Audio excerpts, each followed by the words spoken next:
வணக்கம் மக்களுக்கு என்ன பார்க்குறோம் மக்காச்சோளத்து வந்து 2வது உரம் வைக்க வந்திருக்கோம். 2வது உரம் என்ன கேட்டிங்கன்னா காம்ப்ளெக்ஸில் அதிகம் நிறையா உரம் இருக்குது. காம்ப்ளெக்ஸ்லேயே நாங்கள் வந்து என்ன காம்ப்ளெக்ஸ் வைக்க போகிறோம்னா 20 20 0 13. இப்போ 20க்குன்னா NPK 0 13ன்னு சொல்கிறோமா. அதில் எண் வந்து 20 வந்து பெர்சன்டேஜ் நைட்ரஜன் வந்து எதுக்கு யூஸ் ஆகுதுன்னா பயிரோட வளர்ச்சிக்காண்டி நம்ம படுத்துகிறோம். அடுத்து பாஸ்பரஸ் வந்து வேரோட வளர்ச்சி ரூட் வந்து நல்லா இது பண்ணுறதுக்காண்டி நம்ம பாஸ்பரஸ் கொடுக்கும்.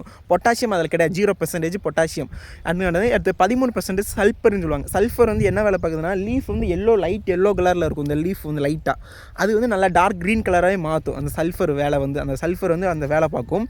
அடுத்து நாங்கள் இதோட மிக்ஸ் பண்ணி கொடுக்கறனால பொட்டாசியம் இந்த இது இருக்குல்ல ரெட் கலர் தெரியும், அதுதான் பொட்டாசியம். இந்த சுகர் மாதிரி சீனி மாதிரி அதுதான் சல்ஃபர்.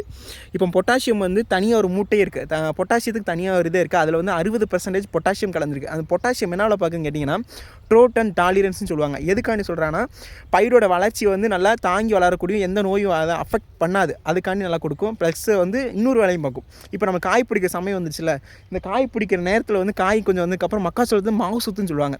அந்த ஃப்ரூட் வந்து குவாலிட்டி இருக்கும், ஃப்ரூட்டுக்கு வந்து குவாலிட்டி இருக்கும், அதில் மாவு சொத்து இன்க்ரீஸ் பண்ணி கொடுக்கும். அந்த வேலை பொட்டாசியத்துக்கு பார்க்கு. அதனால் நாங்கள் இது நாங்கள் இன்றைக்கி வந்து உப்பு வைக்க வந்திருக்கோம். இந்த காம்ப்ளெக்ஸு ப்ளஸ்ஸு பொட்டாசியம் மிக்ஸ் பண்ணி நாங்கள் வைக்க வந்திருக்கோம்.